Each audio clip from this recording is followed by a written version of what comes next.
Good noon, my dear brothers and sisters. Our gospel reading today is a continuation of the gospel reading yesterday.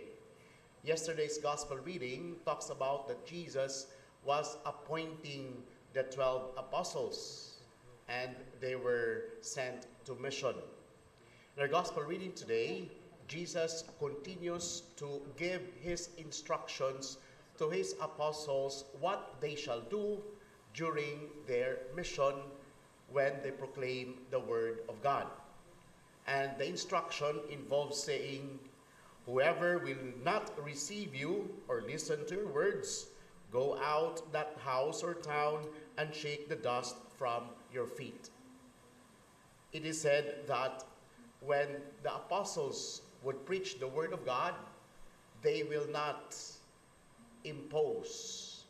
They will not encourage people to accept the word of God without their own free will. Sa Binisaya pa, dili ipa mugos.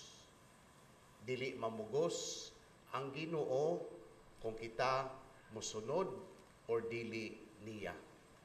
That is the greatest expression of God's love to all of us, that He respects our freedom. Even if we connect with the book of Genesis, God respects the freedom of Adam and Eve. And so much so, today, He continues to respect our freedom. But freedom should be used to do what is good. We all have freedom, and freedom is connected to the decision making that we do every day. But always remember that our freedom is the capacity to choose what is good. Freedom is the capacity to choose what will bring us closer to God. And that would be the main criteria.